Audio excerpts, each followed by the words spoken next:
Maybe. Fair I'm enough. Kevin Davis, and this is the Catholic Family Podcast, and I am joined by someone whose voice you're going to recognize, but you have not yet seen his face. It is Jeffrey Buggy, and yes, he has been the narrator for several of our podcasts, which we have enjoyed greatly, so it's great to put a face to the voice. And it's going to be a really interesting topic, and it's one that's close to my heart, and I know it's obviously close to Jeffrey as well, and that is talking J.R.R. Tolkien. Now, in the future, maybe me, Jeffrey, and maybe some of my other Tolkien nerds are going to go and do a deep dive into J.R.R. Tolkien and his stories, the morals behind stories, why he wrote them, etc.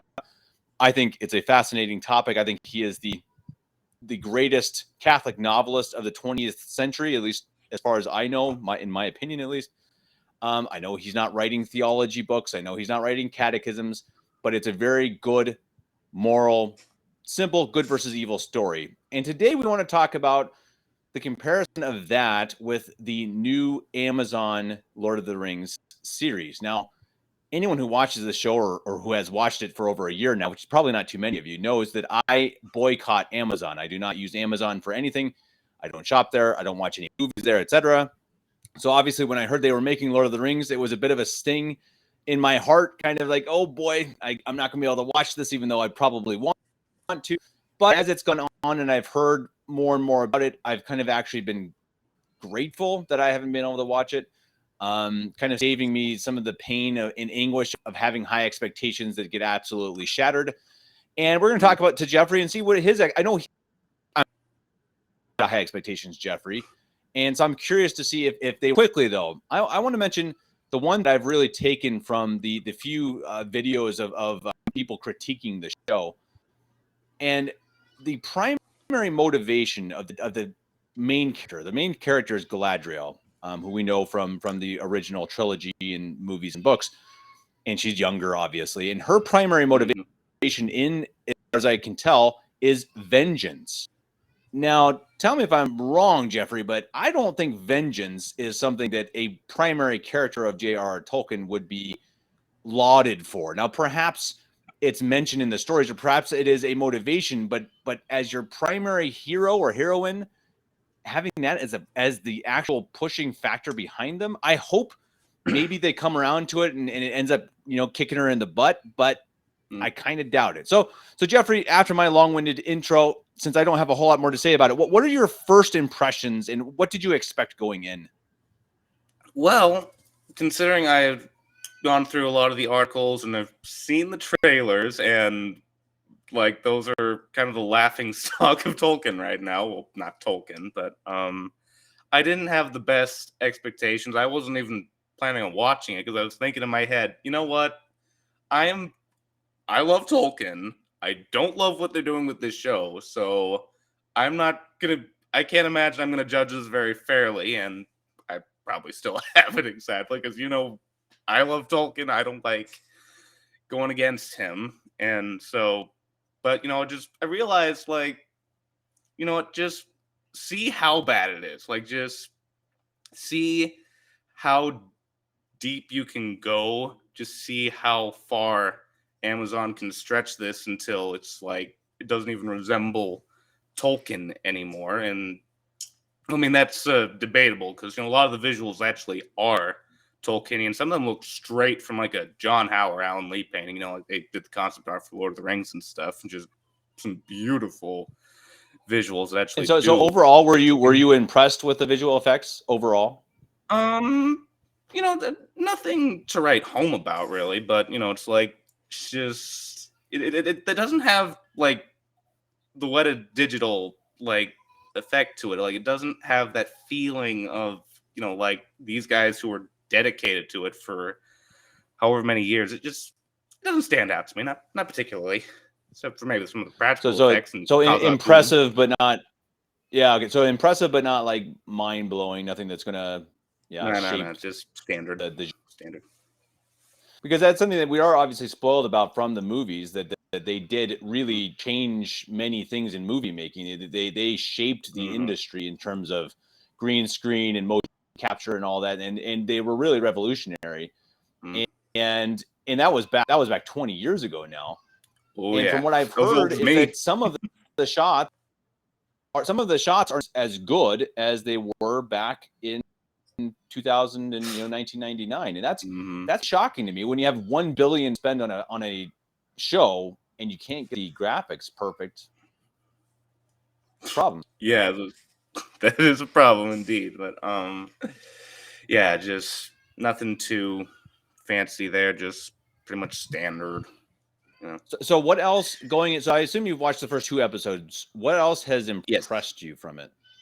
Well, as I've actually said to you before we went on, it's like just there's at least one beautiful line of dialogue in the first episode, which it's not even spoken by a character who's from Tolkien, because the Harfoots.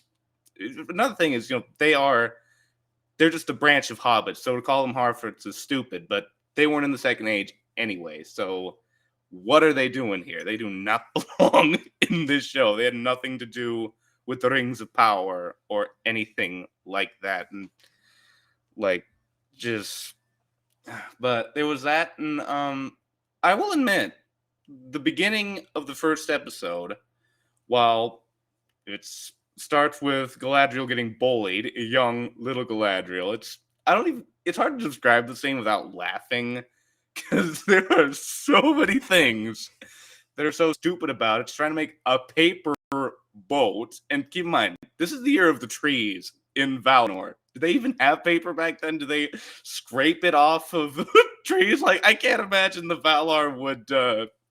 They wouldn't like that, I'm sure. But as much as I didn't like that, it did have the shot of the trees, and it actually shows them getting destroyed.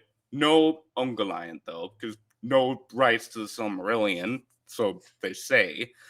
But that was fairly cool. I can't complain about that. It's at least acknowledgement that they had the trees before the sunrise. And but that's a really good. That's a big point that you bring up. That they don't have the rights to Silmarillion. They don't have the rights to the Hobbit or the Lord of the Rings. They only have rights to the appendices, and that's pretty interesting. So I think that has limited them to kind of saying, okay, we can name it Lord of the Rings and we can bring a couple characters in, but they can't name hobbits. I think the hobbits, they for some reason they can't say hobbit, and so they had to call them something else. And as you said, even in that case, they still had to.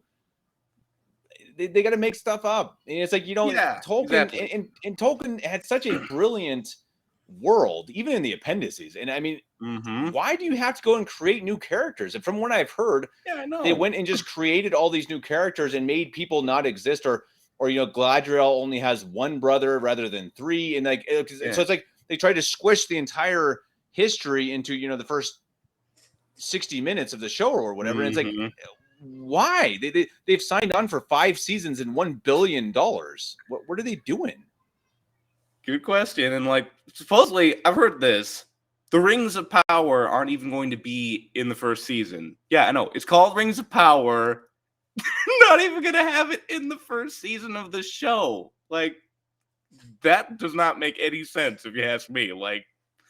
What is the plan? Do they even have one? Just good grief. I don't get it. It's no plan. Almost. And it's something that I've heard is that they seem to be just it's kind of like what happened with the new Star Wars. And I'm a Star Wars fan, or was, until Disney took it over. And you could tell that they were going one show at a time, or one movie at a time, with no plan. They had no overview, no plan of what was going on. And I think that's happening with Lord of the Rings, or the show, is that they're just they're winging it. They're just kind of like, okay, what do we do next? And I've heard even in the storytelling that they just have characters who just don't do things that are practical. Like they said they had Elrond and somebody else, Celebrimbor, I think, they walked from I don't remember, from some place to Khazad-dûm, and they said this should take days at least, in the lore. And they walked, they had no horses, they had no packs, they literally just walked. And it's just kind of like they don't seem to have an idea of what actually exists in the lore of Lord of the Rings. It's like, what are they doing? Yeah, well, it's funny you bring up Star Wars, because actually, the showrunners, the guys who made the show, they actually worked for J.J. Abrams, who made Force Awakens and Rise of Skywalker. They have one credit to their name. That's a lousy Star Trek movie, which I haven't seen because I'm not a Trekkie. But there are so many J.J. Abrams-isms. It's like, no wonder that this is getting destroyed. It's like he doesn't make series; he destroys them. That's his reputation. Like, well, and seriously, it's contriving. It's contriving storylines, and it's kind of, you know, these. There's no depth to it. You know, they just kind of they make things up as they go. And again, you know, Tolkien, you know, he's pretty amazing how he wrote. No, he would say that he would start with the names, and he was a genius in literature, in writing. He was a linguist, and so he would start with a name and then build a character from the name, and then from the character he would kind of build the story. And now, you know, from what you see with these new movies, and this is in general, stories in general, they build almost like with the story, like an agenda. You know, they don't build from bottom up or anything. They just say, this is what we want people to get out of it. And so we're going to just kind of find a way to get here. And so you see in these shows, you know, in this new show, you know, they want to get across that Galadriel is tough, and men are bad, you know, and that women are the best. And, you know, and that now we have black elves and black dwarves, and it's like, they want that point across. And so how can they get to that point? It's not, you know, hey, we're building a world here like Tolkien did. He built a world literally from the words up, from the names up, he built it. And they're just kind of like, okay, what points do we want to get across and how do we tell it? And it's a joke. It's quite a joke indeed. But funny, there was a point I was gonna make, like just from what you just said. I can't remember now, but yeah, it's like, it is very much like that, because, you know, it's I say this all the time. It's I don't know where I got the quote, but I say this to everyone when I bring this up about the gender roles in Rings of Power. It's, you know, they hate femininity unless it's on a man, and they hate masculinity unless it's on a woman. That pretty much sums it up. Sorry about that. Phone.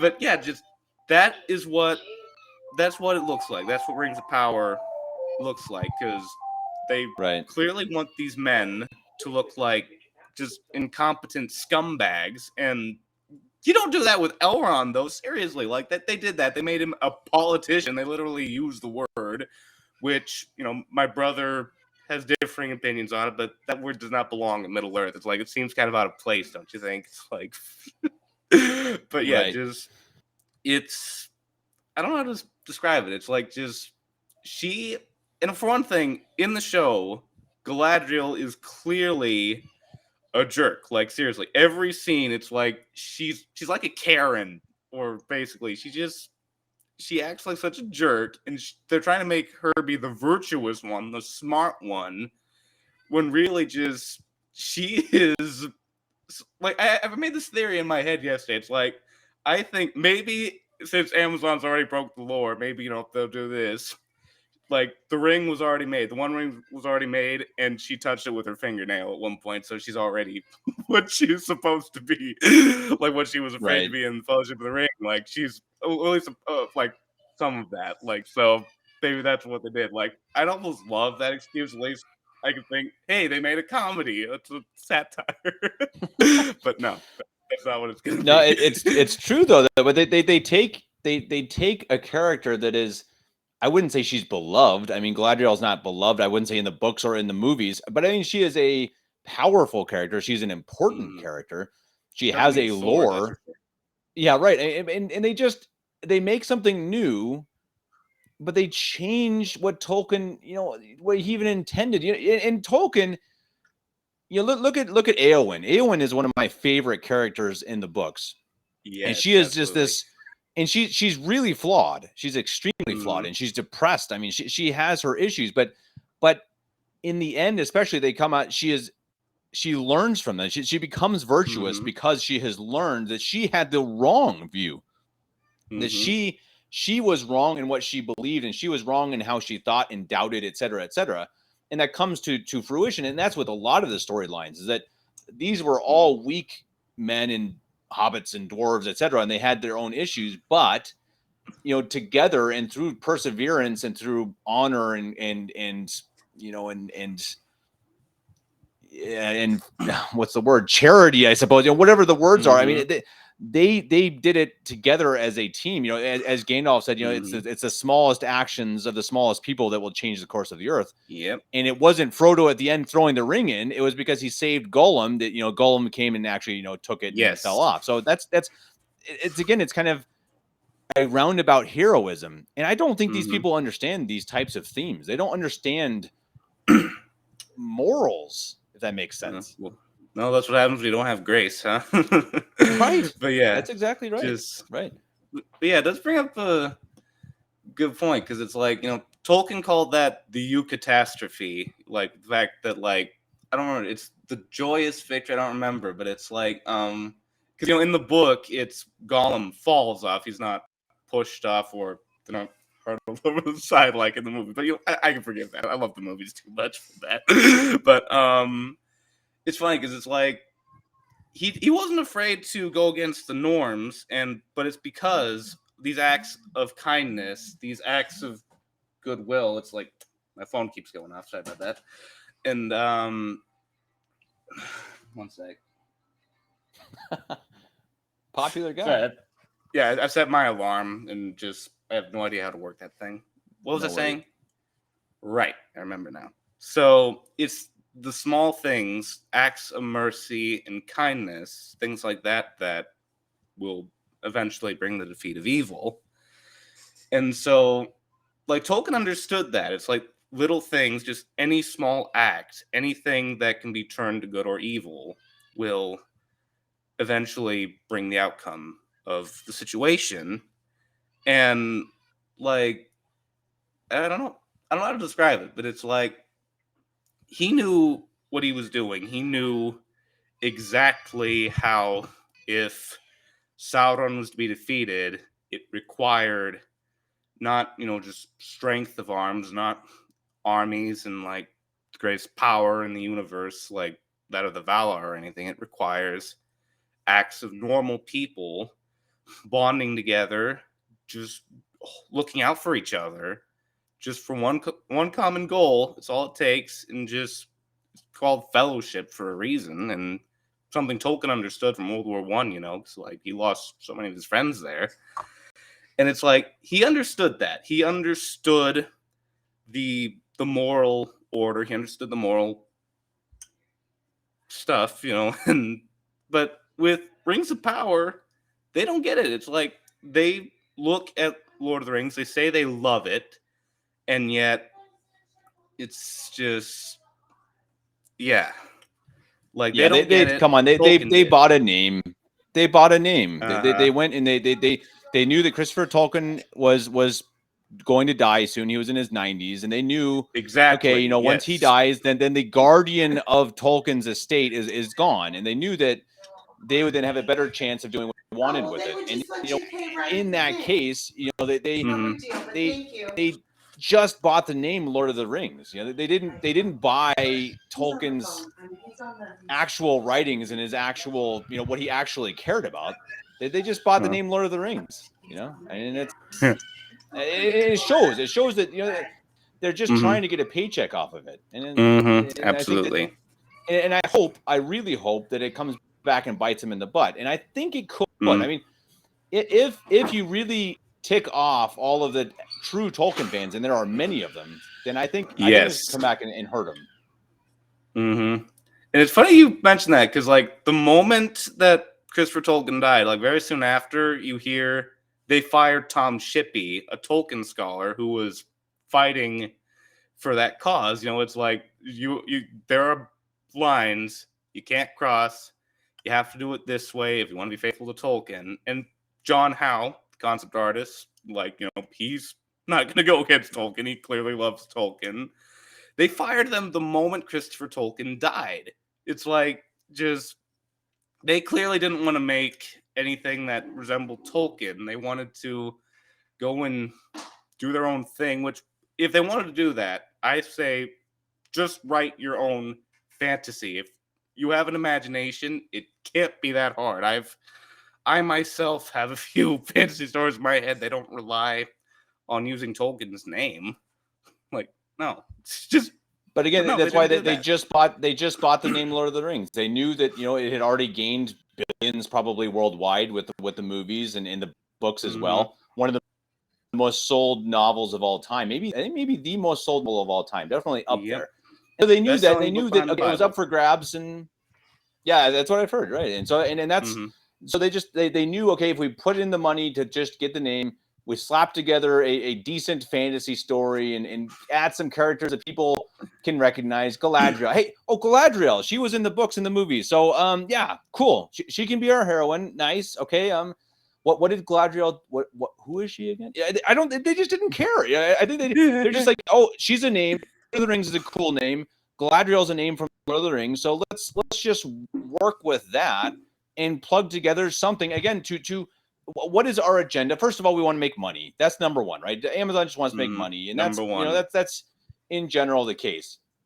But what they don't seem to understand is that people don't want to hear their agenda, and so again, I hope they lose I hope they lose $1 billion from this, because people don't want to hear about what they want to say. They want to hear Tolkien's lore, and that's what Peter Jackson got so well. Now, he did change some things, but he stayed with the with the vision of Tolkien, with what Tolkien intended, the heart of the story in general. There are a few things, Faramir and at the end, Frodo pushing Gollum, that I would rather he didn't change. But again, the feel and the vision, I think in general he stayed, he kept with. And I don't think Amazon has a clue. And I really think they're going to see, okay, we're pushing this agenda of we got to have a black elf. And it's like, you know what? Personally, I don't care. Cool. I mean, it is. I mean, I'm glad for black actors and actresses to get jobs. That's fine. I'm not racist. But Tolkien's lore is based off of Saxon lore or Norse lore in general. I mean, kind of generally. Most like, yeah. Right, exactly. And his languages are based off of like Finnish language. So I mean, again, this is primarily white people. That's what he wrote about. And again, Peter Jackson understood that and didn't try to do something new and cool and fun and hip. And they just don't get it. They want to put their vision on it rather than Tolkien's. And I think it's going to fail. Well, I hope. Yeah. Well, it's funny you say that, because they had an opportunity if they wanted to have their diversity thing. You have the Haradrim and you have the Easterlings, who are not white. Just have characters explicitly say they are Easterling or Haradrim. You can get away with that. People will be fine with that. As Tolkien fans understand, we know they are not of the Edain or anything like that. But just there are scientific explanations for why the dwarves or elves technically wouldn't be. I won't go into too much detail, but the sunlight is a big factor, and considering the birth of the elves and where the dwarves live, I think that states enough that logically it doesn't make sense. But that's such a good point. Thank you for saying that. That again, I've got no problem with a black dwarf. Again, that's fine, and she sounds like she's a nice enough actress and did a good enough job. Cool. I mean, I truly no problem with that. But your accent they live in the mountains underground, and they have forever. That's their lore. That's what they've always done. They're made for that, to live underground practically. So how do you get this pigmentation in the skin? I mean, it's just against logic. It's just because and my point is perfectly made. They have an agenda. This is what they want to tell. And so they just, this, and this. There's no plan. There's no plan. The only plan is, okay, we're going to have black people. We're going to probably have lesbian people, and we're going to have a woman hero. That is what they want. And they'll do whatever they can to make their point, and they don't care about Tolkien or Tolkien's lore. And I hope they crash and burn so bad. Oh, I hope it's so bad. So do I. One can only hope. But just they haven't. It's all agenda. It's not any real sense of storytelling and seriously, the story is. It's mediocre, I said, but it's not a good enough story to justify it, I'd say. And when you have the dialogue that comes with it, it's even worse. Just to quote Rings of Power, to get my point across, it's, you have not seen what I have seen. Seriously, that is laughable. That is just, who wrote that? It's like, you could take the scene from Emperor's New Groove with Potch's children arguing, assuming you've seen that movie. Just Right. nuh-uh, yeah, ha. Just like that would get the point across. But no, it's like she has to repeat the exact same line, and it's like the dialogue is so cringy. It's people describing their feelings. Like, Right. there's one scene really dumb. It's actually the same scene, but it's like he's describing it's like, to in memory of these people, we carved their likeness into a living thing, being a tree. And it's like, what? You mean that thing we see right here in front of us? Like, yeah, thank you. Right. It's like, there's no blind people watching this. Like, I don't see any, at least. Right. Or maybe I'm blind. But yeah, just, there aren't enough words in my vocabulary to describe how bad this is. Like, well, it's still mediocre, but just for all intents and purposes, it's bad. Like, it is not good what they're doing. It's like, just well, I mean, completely when you have insulting. $1 billion to spend, and you have at least some of Tolkien to use, you're setting a pretty high limit, right? You're setting a pretty high floor, I should say. You're saying, okay, you know, this is the bottom of where we should be. You got $1 billion, and you got Tolkien. Boom, that's a win. Come on, that's a win. Yep. You know, bring in someone who can direct and produce, et cetera, et cetera. You should not lose at this unless you don't actually try to just tell a story, unless you're just trying to push an agenda. And this is what Hollywood is all about right now. And it's pretty incredible when you look. I mean, we've been my wife and I have been talking a lot about Disney movies. You know, these Disney movies for kids, and it's like, you know, you go back and watch them again, or you talk about it, you think about them, and just go back and think about the movies you watch. And I really mean that. And any movie you watch, for anyone watching this, go watch a movie and sit down afterwards and say, what point were they trying to make? What is the moral here? What do they want to get across, especially for kids movies? So really think about it. What are they trying to tell my kids? And sometimes you'll find a decent moral or two. Sometimes. Usually you will find, especially with Disney, you'll find, you know, morals like, I'm more important than everything else. You know, me, you know, let it go. I'm not going to hold it back anymore. Going to do whatever I want. Yeah. You know, so to try to stop Exactly. me. And this is the Disney message. And it's not just Disney. This is Hollywood in general. And again, that should be how we consider what we're putting into our heads. Now, it sounds like Tolkien, you know, their agenda is wokeness, I suppose, and hopefully they don't have anything immoral. Obviously, that's the point where you turn it off. You know, if they have anything immoral. So far, it sounds like it's not been immoral. So credit to them for that it has been family friendly. That is a plus, of course. Mostly, but, I will say her dress does get kind of sheer after, you know, she's been in the water, which I can't say that without laughing. Like, that is the dumbest point of the thing. Spoiler alert: the end of episode 1, I've heard she's about to go into the Undying Lands, which, in the case of the lore, that doesn't make sense because there are reasons she didn't. Right. But she has the option between that and, you know, staying behind and chasing Sauron in her revenge flick. But she chooses to stay behind. She jumps off the boat in the middle of the ocean. Like, that is like, that's loony. That's like a Looney Tunes kind of thing. It's like, just, I know she's an elf. She's immortal. She has powers beyond human capacity, but I'm sure even an elf can lose her strength, and she's going to drown. She's going to drown just like any human would, and who knows how long Mandos will keep her. Like, I mean, but then they don't have the rights to Silmarillion, so you can't even acknowledge that. but see again, what, you know, their point in this is, okay, you know, she's a rule breaker. She's tough. She's not going to stand back. She wants revenge. That's their agenda. Agenda first, and then story, and then okay. How do we get to where she needs to go? You know, how do we show that she's tough and wants revenge? And well, she can swim. You know, she jumps out of the boat to have this cool moment. And logic is just left behind, like the Black Dwarf. I mean, that's just so brain dead that it's like, okay, guys, did nobody sit there and think, hey, okay, how would this actually happen? Now, I understand it's fantasy, But fantasy has to have rules. For goodness sake, Star Wars is science fiction, and it has to have some form of rules. You always have to have rules in your story. You can't just go and someone starts at point A and then just ends up at point B. There has to be some form of journey.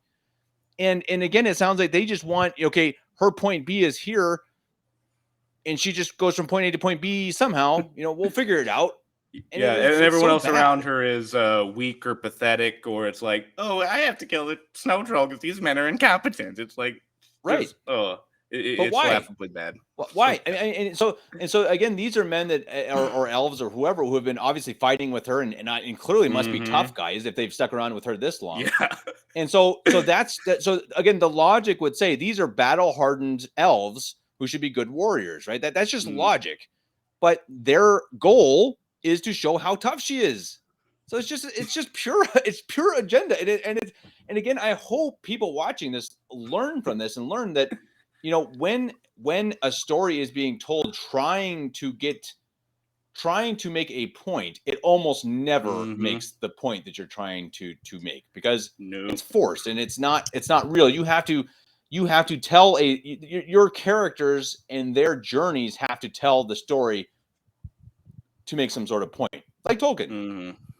Absolutely. Tolkien's points, and Tolkien, if you read Tolkien or watch the movies, but especially if you read it, you can sit down after reading that book and you can say, what was the point? What was he trying to get across? And there were so many points where you can say, there's almost countless morals. Every character has a moral you can learn from. I think that's really true. At least the main characters, you can really look at a character and be like, wow, from him I learned this. From Sam I learned humility, and from humility comes strength. And from Aragorn I learned perseverance, and also a humility, but a good sort of pride. Just every character you can see that Tolkien said. He sat there and said, okay, I'm going to build virtuous characters, and from their virtue, that and from the good and the bad, the story will be told. And it's beautiful. It's a beautiful work of art. And then to compare that to what they make now is it's a travesty. It is garbage.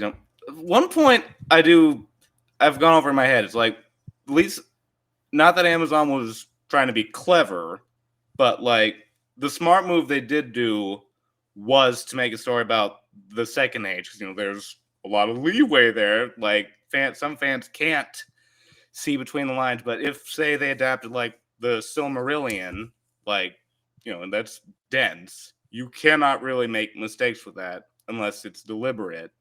Like, fans are going to easily see through the Silmarillion if you adapt that. It's like, just, okay, that is not true to Tolkien. How on earth could you do that? But with the Second Age, it's like, maybe that happened. Did Tolkien write that? It's like, I don't see that in Appendix like C or B, because that's not the one it is. But for casual fans who don't read the appendices, like, it's what. Or is that true to the lore, though? It's like, did Amazon have leeway with that? It's like, is that true to it? It's like, I don't know. Maybe I'm just watching this. It's like, but again, take the characters out of it, and just after these 2 episodes, and really do this right now. Thought experiment. What you watch the 2 episodes. What point are they trying to get across? Like the primary point. And especially for Galadriel, what is her primary purpose? What's the point? What's the moral? I doubt if there is one. It's like for one thing, I take issue with the fact, as much as not true to the lore, she didn't, how do I say this? She won't go to the Undying Lands. She jumps off the ship, and we're talking about the Undying Lands. That's the Elven Paradise.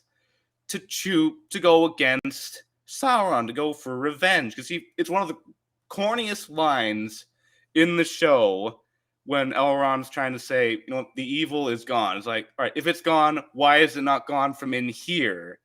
And it's like, I'm thinking, what, are you evil? Like, you're admitting that? You already are. I know that. But it's just, she chooses that instead of going to the Undying Lands. In fact, that scene where she says that, and the scene in the Two Towers movie, it's the flashback with Elrond and Aragorn. Let her take the ship to the Undying Lands. Let her bear her love for you there. There it will be evergreen. That's actually a perfect contrast to how Jackson did it versus Amazon. And it's like, that is the clearest thing. It's like, here is something true, real. It feels every bit Tolkienian. It's beautiful because, I mean, Peter Jackson hit it out of the park with that. But with Amazon, it's like, it just doesn't work at all because Galadriel is not Tolkienian in this. She's not even remotely like the Right. Tolkien character. Well, but it's because again they took a name. They took the name of the Lord of the Rings. They Mhm. took her name of Galadriel, but they didn't understand what Tolkien was about. Tolkien based his books off of Catholicism, and he said that. He said, you know, that's one of his famous quotes. You know, that it was subconsciously at first based along the, I forget the exact quote, But conscious in the revision. but conscious in the revision, so that he, when he Yep. went back and continued to write it, and he wrote it over 30 years or 40 years. I mean, it was a very, about, very yeah. long time. And he, so again, he based his characters off of his own imagination. But I think as he wrote, he could tell, you know, his primary drive in life was his faith. You know, I mean, the Catholic Church was his love, and that's very Yes. clear in the letters from Tolkien, you know, to his family. That they're beautiful. I mean, I highly recommend any Tolkien fans to read them. Yeah. And there was one quote, I don't remember it. He described the Eucharist. It's a very beautiful line. It's like, that is the greatest romance that has everything in it, everything the human heart can possibly yearn for. And it's like, right, yeah, that is it. That is the fundamentalist truth. And he knew that because he was Catholic, because we didn't have Vatican II back then, distorting everything. And he was devout. He was sincere. He loved his Catholic faith, and he loved God, more importantly. And just, but I don't think anyone who writes for Rings of Power understands that. It's like, of course they Right. don't, because they're not Catholic. They don't understand what the big deal is, what the driving force is. Like, that they don't even understand grace, for all we know. It's like, no one understands that anymore. It's just, you have to explain it to them.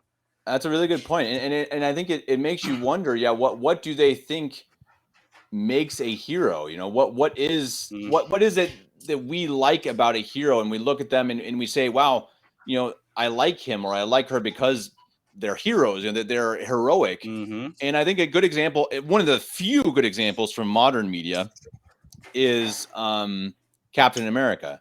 And Captain America, and I'm not a big Marvel guy, but Captain America is he's one of the top heroes of our time. Why? It's because he's virtuous. It's because he does things. Exactly. He's selfless. He does things for the sake of doing good rather than the sake of gaining something. And that and that's something that it's pretty incredible that they actually stayed with that with Marvel, because amazing that they actually kept morality in any modern movies. But that's what it's about. You know, it is, you look up to heroic men because they are virtuous and they have virtues that you want to you know, achieve yourself. Now, the modern world would tell us, you know, no, heroes are just people who are rich. You know, movie stars. You know, Smith's our hero, and then, wow, Will Smith went and punched a guy on the stage. You know, so it's like, but I mean, it's really crazy, you know, who they have, and it's sad. But true heroes are based on virtue. And look at our heroes; they're the saints. You know, I mean, and I think that's and as you said, they don't understand it. They don't understand it. No, absolutely not. And you know, and they it's never funny because like even Tolkien, you know, he was a professor of Anglo-Saxon. I think we made that clear. And it's like he like a good chunk of Lord of the Rings and The Hobbit it's his version of Beowulf, basically. And if you've ever read Beowulf, I don't know if you have, but it is the old Anglo-Saxon poem. And you know, I've read it recently. It is excellent. And the thing about Beowulf is he feels like a hero. Like, there's no explanation as to why exactly he comes to the aid of the Danes to kill the monster, but he comes. And the coolest thing, this is like one of my favorite parts, is like when he fights the monster called Grendel, he doesn't use armor or weapons. He says, and keep in mind, this was written by a Christian monk, like in like the Middle Ages.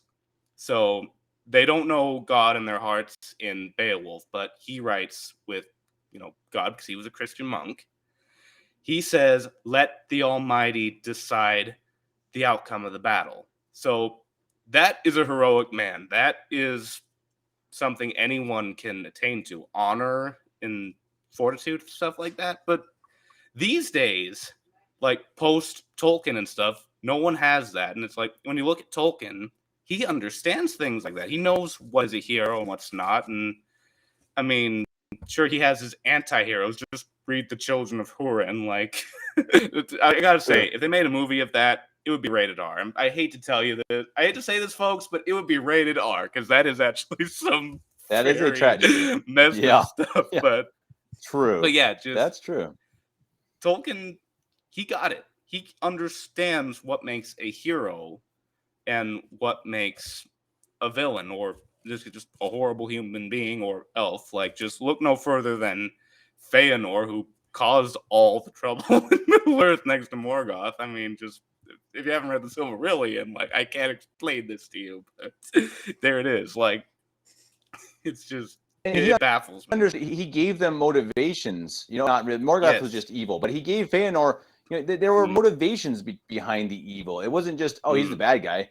It wasn't just they're good and they're bad, and there were it's a complex issue. Clear, it was clear they're bad. They're doing bad things. They're doing good things, and that was a good thing because again, that's something that they change in modern times. They make it really wishy-washy who's good and who's bad.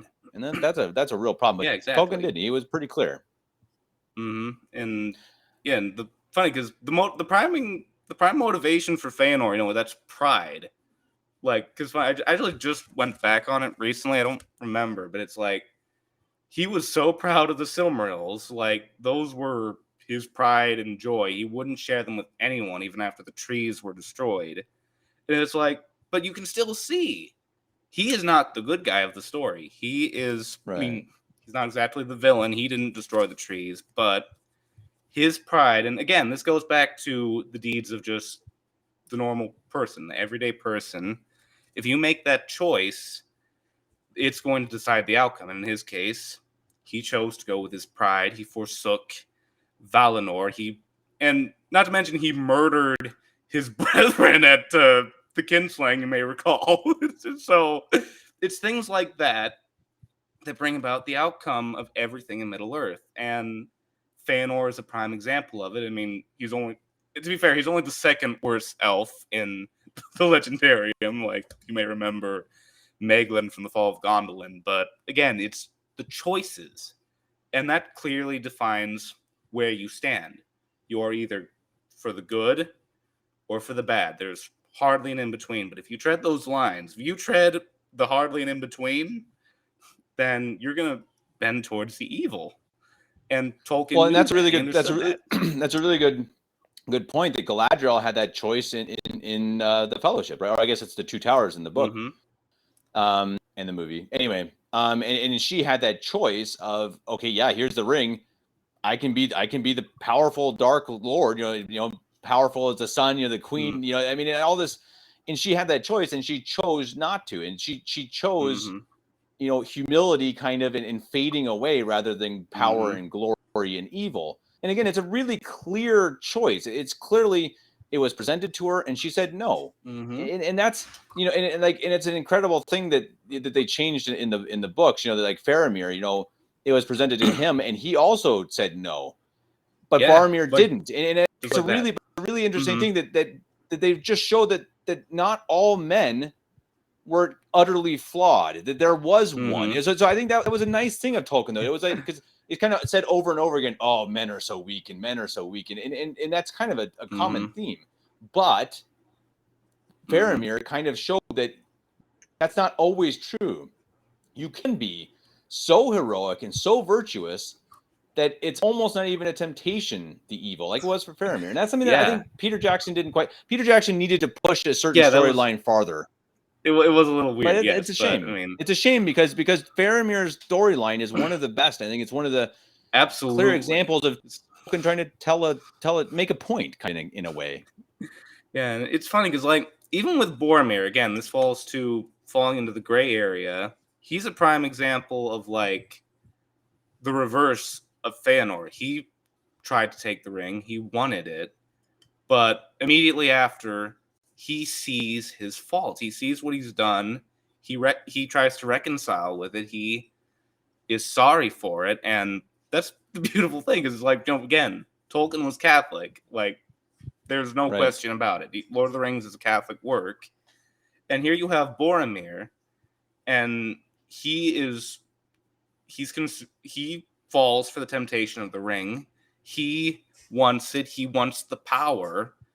But the moment, like, he's confronted with it, it's just, he sees his fault. He knows what he's done, and he makes up for it. And, I mean, in the movie, it's one of the most powerful scenes, his death. I mean, it's like he throws himself in front of the hobbits. He protects them. Even if he fails, he won the moral victory. And that is the biggest thing in Lord of the Rings. It's about the moral victory, because Boromir won that where so many others fail. His father, for example, when it comes to the moral victory, he fails. He lost. Denethor lost that battle because he despaired. He was prideful. He wouldn't bow before Aragorn. And just that's the most important thing with Tolkien. It's not so much the physical victory, it is the moral victory. It's like, even if they don't know God, because supposedly this is pre-civilization stuff as we know it, so they don't pray to God, they don't worship him because they don't know him. But the fact is, if they can win through conscience, through the moral choices that are presented before them, that is where you win. That is where true victory is. That's where you will find peace. You will find joy no matter what. Even after death, there is something. There is merit to your deeds.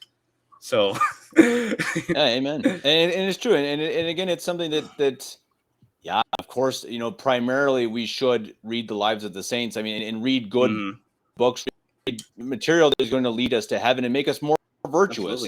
Absolutely. But if you can find good novels that are virtuous and lead you to strive for something better, of course, of course that should come from the saints first. I know people are kind of like, well, why don't you go and read, like saying, like, I know, but come on, I like a novel. Okay. I like a novel. So sue me, but yeah, in Tolkien's own words, escapism. It's like, because you go to a novel to escape the problems of the world. I mean, sure, read the lives of the saints. Absolutely, you need that. But when you have free time just to relax, just to go out of yourself for a moment, then read a novel. And I find that's what I love about Tolkien the most, because like, even with the Silmarillion, which that's what this is, even though it's hardly a cover left, but I always go back to that. It's like, this is what I think about the most, one of those things.